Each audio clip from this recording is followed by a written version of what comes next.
Welcome to Your Family's Health, the program that focuses on healthcare issues with unique and different modalities for taking charge of your health today. Experts talk weekly with our continuing roster of guests from around the country and right here in Nassau County to keep you up to date on the latest health issues and trends. Take care of your mind, body, and soul. Spend the next half hour with the voice of Nassau Community College, 90.3 WHPC, and get on the journey to better health. Hello and welcome to Your Family's Health. My name is Dr. Jeanine Cook-Garard from the nursing department here at Nassau Community College, along with co-host nursing student Joseph Torino. And today we're talking about personal training. Our guest today is Brian Heltzer. Brian, who is a certified personal trainer and exercise fitness specialist, is from the Academy of Applied Personal Training Education at Hofstra University. He works as a full-time personal trainer at Lifetime Athletics in Garden City and as a private personal trainer with clients at the Friedberg, JCC, and Zen Athletic Performance in Oceanside. Welcome to Your Family's Health, Brian, and this is the voice of Nassau Community College, 90.3 WHPC. Welcome. Hi, thank you very much for having me. So just to start, tell us about you and what you do personally in terms of training your clients. Well, I've been a personal trainer training clients for just over a year now. However, my fitness journey started about 6 years ago. I lost about 60 pounds. I'd gained a lot of weight. Yeah, quite a bit. And I decided to take my health personally. From there, I lost the weight, and then I found a personal trainer myself. And through that, I found health and fitness, and I found a love for getting in shape and changing my body composition.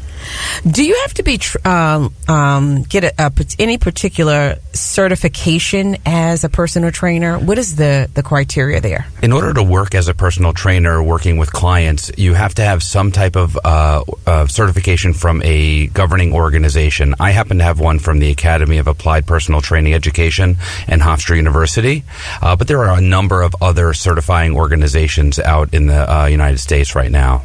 Okay, so when you're starting with your clients, are there any evaluations you have to do, any assessments that you make before you start out with them related to possibly balance or strength or anything along those lines? Absolutely. I'll typically do a discovery with each client, and that discovery will be go over what their goals, needs are, what their past health history is, what type of experience they have working out, what has been working for them to date, what has not been working for them. Then we'll go through a whole functional movement screen. There I want to see if there's any barriers to whatever exercises I might want to work with them to do to meet their goals. Also gauge how much they actually want to work out. We have plenty of clients that want to work out just one day a week, but then we have clients that really want to change the way they their whole life is, and they're going to want to work out 3 to 5 times a week, and I need to put together a program to help them meet those goals. Oh, and so you said something about a functional movement screen. Could you give an example of what one of those movements possibly would be that you're looking for? Sure. The basic movements that I'm looking for is the ability to squat, essentially. Squat is one of the number one exercises that anyone can do. And simply stated, it's really standing straight up, bending down at the knees and hips, and standing right back up.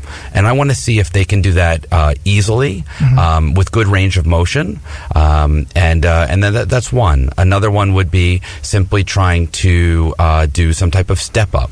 A step up would be very, very functional, like going up and down stairs. I want to see if there's pain, if they have any stability issues that's going on. Ankle mobility is a key piece. And a lot of people have a lot of core issues. With that, they'll have maybe some low back issue. Okay. So we typically want to strengthen the core or glute muscles or hamstrings typically. Oh, so I see. So when you're looking, so you identify these issues in something like a squat or a step up, something that's very functional and everyday kind of motion. Correct. And then you go and correct these, I guess I want to say discrepancies or issues that you find within patients' movement patterns. Yeah, so initially I'm looking to just do an evaluation so that when I'm beginning to work with them on an ongoing basis, I can craft different exercises to help not only correct that movement problem that I might have found, but also help strengthen the different muscles that will be required to correct that particular motion. Okay, and is there a certain level that people need to get to before coming to seek a personal trainer? Do they need to prepare themselves in any way, or is it they can just come right off the street and, give you a call or a shout out? Not at all. I work with people in all phases, from people in their 90s to children around 12, 13 years old. Wow. Which makes it more exciting for me, because then I can work with them in all different types of ways, because the needs of a 12 or 13-year-old are going to be very different from the needs from a 90-year-old. For instance, I have a 90-year-old client who has some nerve issues with his calves.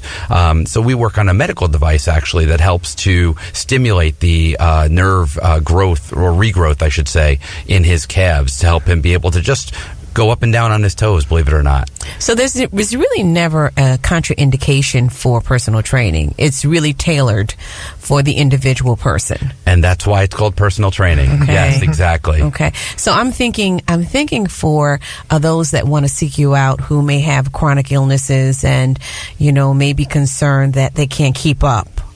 That's interesting you say that, because we hear that quite a bit, that they're a little bit intimidated by a trainer. That's the one thing I'll do during that discovery phase, is really put them at ease, that I understand their needs. I understand they should not be intimidated by me at all. I'm going to work with them in any way possible to help them achieve their goal, as I mentioned earlier, but also really to understand their specific needs. And then I'll craft a program or exercise routine that's specific to them, and that might just be body weight exercises without actually incorporating any resistance training or cardio training. It could just be core strengthening or stretching or mobility type exercises. How would you say the nutritional aspect of the training? Because I know, is it that you should focus more on the nutritional aspect than the training, or the training more than in other words, how much is your diet dependent on your outcome for your personal training goals? At least 50%. 50%. At least. So, and that's a great question, because I can provide as much training guidance as possible, but without a proper diet and caloric intake, there's no way that any client is going to actually achieve a weight loss or weight gain, depending on what their needs are, without their diet piece. You're listening to Your Family's Health on the voice of Nassau Community College, 90.3 WHPC. My name is Dr. Jeanine Cook-Garard from the nursing department here at Nassau Community College, along with co-host nursing student Joseph Torino. And today we're talking about the benefits of personal training with Brian Heltzer, who is a certified personal trainer and exercise fitness specialist at Lifetime Athletics in Garden City and the Friedberg JCC and Zen Athletic Performance in Oceanside. So it's very interesting what you're saying in terms of the balance between nutrition and focus on the physical. So what is the tie there? What do you tell clients to do relevant to their diet? Do you have them bring in a dietary log? How do you start? I understand what you're saying, starting with the physical. How do you start with the nutrition? Because it does work together 50-50. Absolutely. Well, at Lifetime in particular, we have nutritional consultants that we have on staff that we can provide to our clients the ability to meet with a certified nutritionist to help them work with a log, make sure that they're eating properly, and eating to their goals. Most of our clients that we see are looking for weight loss. Based on that, the only way you're going to lose weight is to go into what's called a caloric deficit. In order to achieve that, you need to log what you're eating on a daily basis so that we can see, okay, what are you having for lunch? What are you having for breakfast, lunch, and dinner? What do your snacks look like? And then we will actually figure out what the caloric intake on that regular meals that they're eating. And then we'll begin to look at that and try to reduce that, and also reduce the types of foods that they're eating as well. Along with the nutrition nutrition consulting will then craft an educational plan for them moving forward, so they know exactly what they should be eating, what choices they should be making, trying to eat more at home, because when you're out, it's very difficult to count the calories. You don't exactly know what's in the food that you're getting. Right. So typically trying to eat a little bit more at home. The biggest piece that we try to get across to our clients is protein. Protein is the number one of the three types of macros, proteins, carbs, and fats, that we want our clients to be eating. Really anybody. Protein is the number one source for muscle building, and when we deplete our muscles through working out, it requires protein to help build our muscles back up and help to reduce the fat content as well in their body. So I know that you said most of your clients are weight loss, require or are desiring a weight loss. How much of it I know, and even for me, is more of a motivational component of staying fit and staying on par with your dietary regimen that you map out with the client that you have. What do you have in place as a motivational tool to keep the client on par with what the goals that you mutually agree to?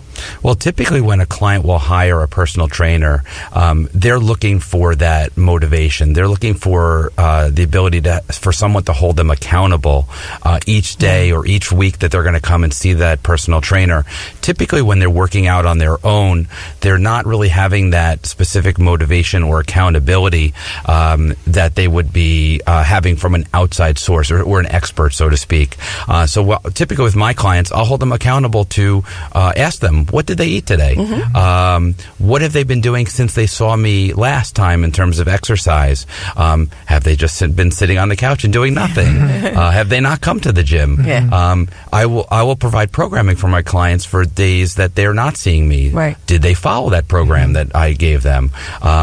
I want them to understand that it's there for their benefit, and then each time they're going to meet with me, I'm going to ask them about what they did previously. Yeah. Okay. And now, so they have this motivation now. Now they're, ready to go, and they're there, they're present, their mind is ready and in the game. How many times a week should someone work with a personal trainer, or how many times a week have you found really beneficial for clients to work with a personal trainer? An ideal client is someone that's going to take approximately 3 to 5 times a week. Now, that being said, you mentioned nutrition earlier. They really have to have their nutrition dialed in as well. It's also important to understand their heart rates. Heart rate zones are important for fat loss, muscle gain.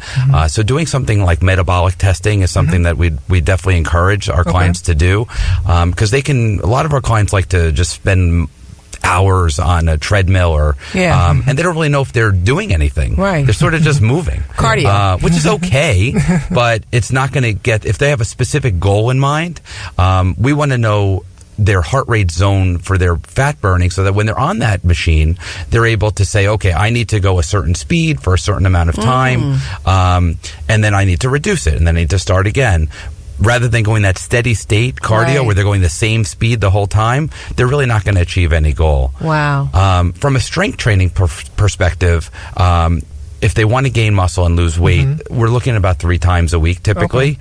And then you want to supplement that with some cardio or active recovery. Active recovery could simply be going for a walk with their dog, bike ride, yoga, swimming, something of that nature.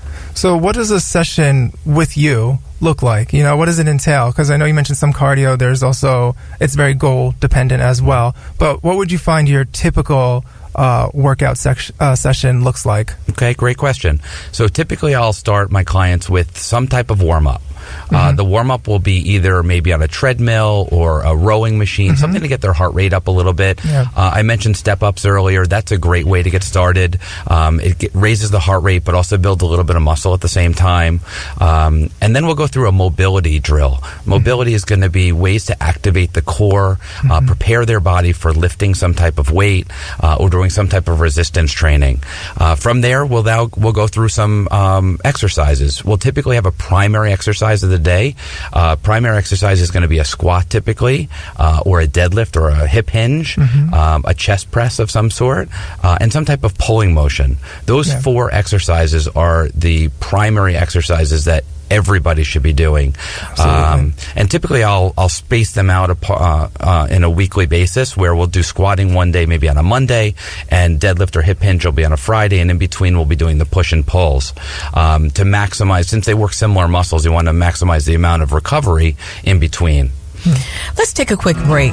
My name is Dr. Jeanine Cook-Garard from the nursing department here at Nassau Community College, along with co-host Joseph Torino. And today we're talking about the benefits of personal training with Brian Heltzer, who is a certified personal trainer and exercise fitness specialist at Lifetime Athletics in Garden City and the Friedberg JCC and Zen Athletic Performance in Oceanside. You're listening to Your Family's Health on the voice of Nassau Community College, 90.3 WHPC. Hi, I am Dr. Ilan Shapiro with today's tip for kids from the American Academy of Pediatrics. Allergic reactions can be unpredictable. If your child has severe allergies, make sure people at school or childcare know what to do. The plan should include how to recognize anaphylaxis and how to give life-saving epinephrine. For more information, talk with your pediatrician or visit healthychildren.org, where you can find an allergy plan you can customize. We now return to Your Family's Health on the voice of Nassau Community College, 90.3 WHPC. Thanks for being with us today. This is Dr. Jeanine Cook-Garard from the nursing department here at Nassau Community College, along with co-host Joseph Torino. And today, we're talking about the benefits of personal training with Brian Heltzer, who is a certified personal trainer and exercise fitness specialist at Lifetime Athletics in Garden City and the Friedberg JCC and Zen Athletic Performance in Oceanside.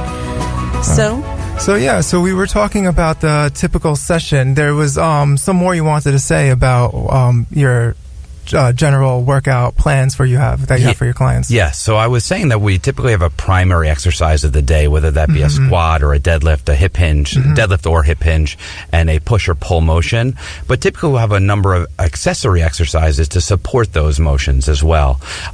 So typically a workout will include several sets and several reps, depending on what the goal is today. It could be maybe 3 to 5 sets of high volume range in the 8 to 10 rep range. If I'm going to go a little bit heavier, because I'm trying to now have, and that would be more of what's called hypertrophy training, where we're trying to build muscle. Okay. Gotcha. We'll typically do that for a few weeks, and then we'll pivot to more of a strength training.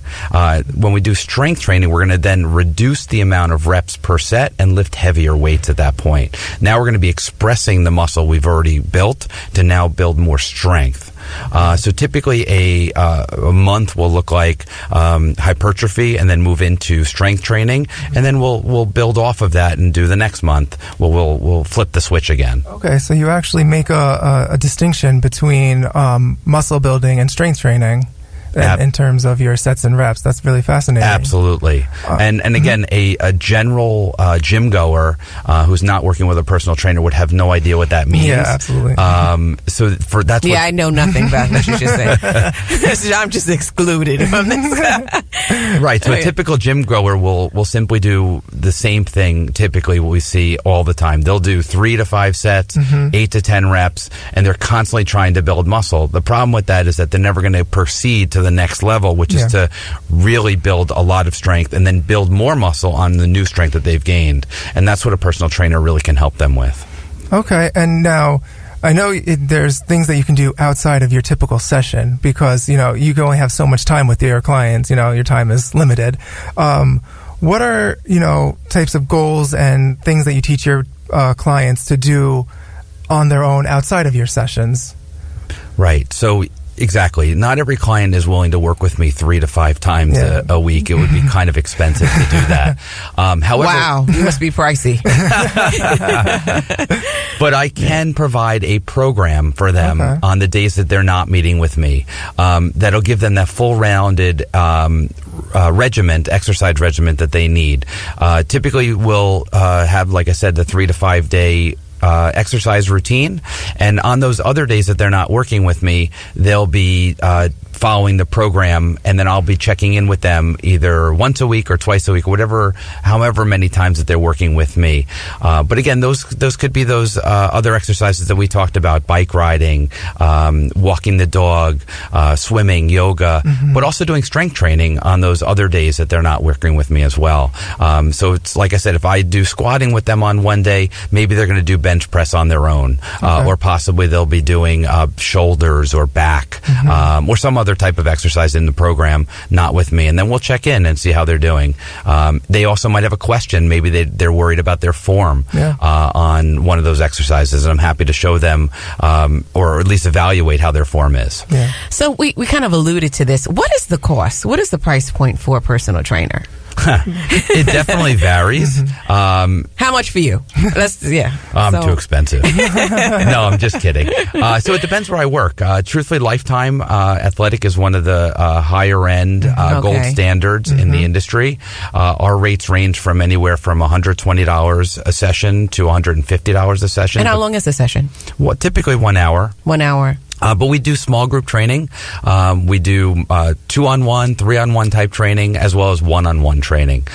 So I train husband and wives together, mother-daughters, things of that nature. And that's always really fun, too, because they always challenge each other. Yeah. I always find mother-daughter's hilarious. That's always a great situation. I can see my mother training with now. Wow. But, I always, there's a lot of personal trainers out there. How do you know a good one when you see one?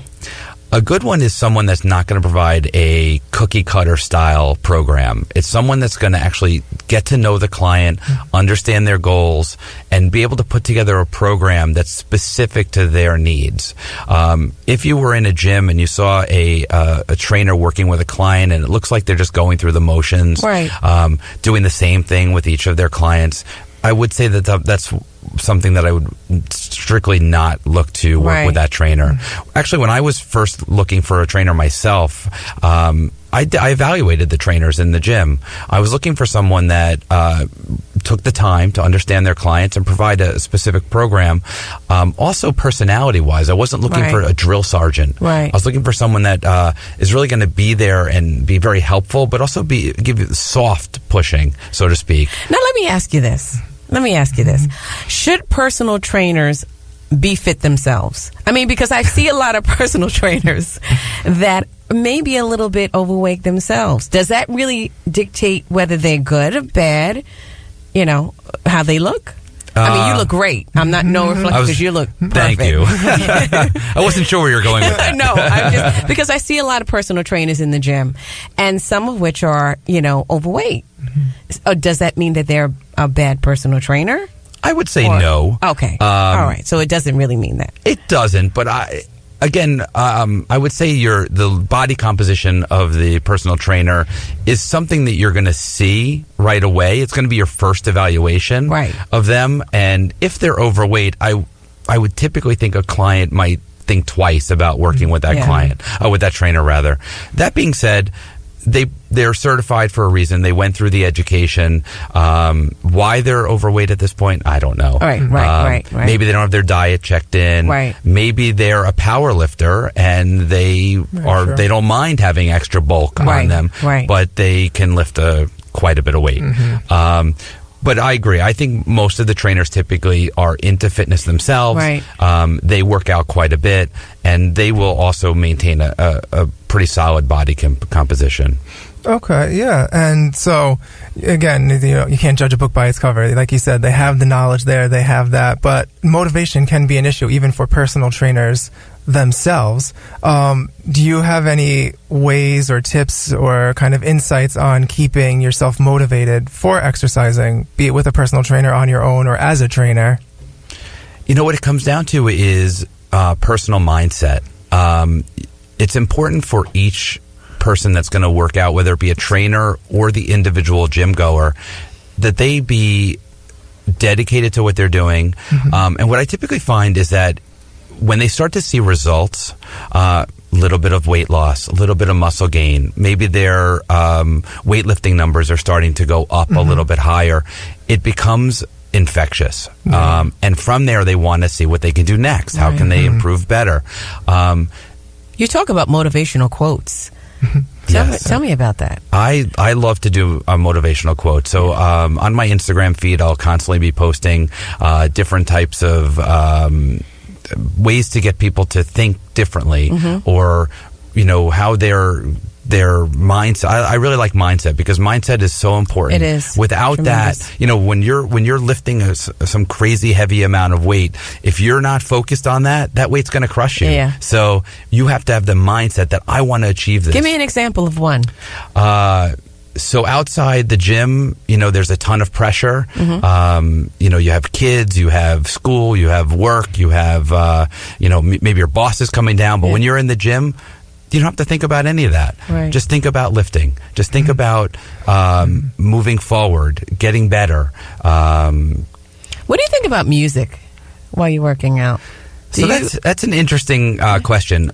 I would say 95% of people listen to music while they're working out. Every gym you go into has music playing on the overhead. And then you have people listening to their own music. When I started working out myself, I had headphones on. I was listening to music to motivate me.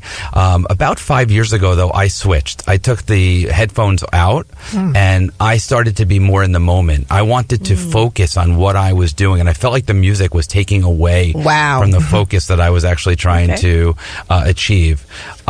I'm a power lifter. So from powerlifting, that is 3 primary lifts. It's a squat, a deadlift, and a bench press, where you're trying to lift as much weight as possible. I felt that the music was taking me out of all the cues I needed to go through in my head in order to make sure that my form was going to be completely ideal for lifting that amount of weight. So for me, I stopped with the music. And it hasn't affected my mindset or motivation at all. In fact, it's actually helped me be more in the zone, because I can now focus internally on what I need to do. So how do people get in contact with you? You sound like a very interesting trainer. I think I'm going to need to hire you.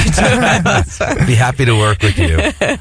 Well, how do people get in contact with you? So I can be reached at Lifetime Athletic in Garden City. I can also be reached at the Friedberg JCC. Do you have an email or website? I do have an email and website. Again, my email is bheltzer, BHELTZER @lt.life. That's the best way to get in touch with me, and I'd be happy to talk to them about their goals and needs, and try to put together a program for you. Let me ask you: you are a personal trainer. You're married, children? How does that? Yes. How involved is your family in this whole personal training and lifestyle change and health and wellness move? They're extremely supportive. My wife and I have one son. Up and at 'em. Come on, we're going to run. Is that the? I don't put it on them too much. They are not gym goers like me. Okay. My wife likes to do kickboxing. That's her excellent. Her form. I think she pictures me on the bag half the time. And my son is an athlete. He plays baseball. He's a catcher. He's 13 years old. I'm starting to get him into strength training. But he prefers to work out through playing a sport, which is totally okay at that age. At some point, as he's heading into high school, we're going to want to do a little bit more strength training, especially if he wants to take baseball more seriously, and try to play in high school and then potentially in college. So I will be focusing on with him. But again, I can't push him too much, or else he's going to say, no, I don't want to do this. And my wife, we work out a little bit together. In the summer, we'll go for walks or runs down by Long Beach on the boardwalk. It's really beautiful down there, a bike ride. But typically, I don't push her too much in terms of strength training. She knows what I do. I have the mindset to do it. She's got the mindset to hit things. Great. So we thank you so much. This has been very interesting and very motivational. Thank you for being here, Brian Heltzer, who is a certified personal trainer and exercise fitness specialist at Lifetime Athletic in Garden City and the Friedberg JCC and Zen Athletic Performance in Oceanside. This is Dr. Jeanine Cook-Garard from the nursing department here at NASA Community Community College, along with co-host Joseph Torino. And we want to thank you, our listening audience, for tuning into this edition of Your Family's Health. We'd like to get your feedback on your family's health. Send your comments by emailing them to whpc@ncc.edu. Podcasts of today's show are available on iTunes, Android Podcasts, and Spreaker. This program was produced at the studios of Nassau Community College in cooperation with the Nursing Department. Join us next week for another edition of Your Family's Health on the voice of Nassau Community College, 90.3 WHPC.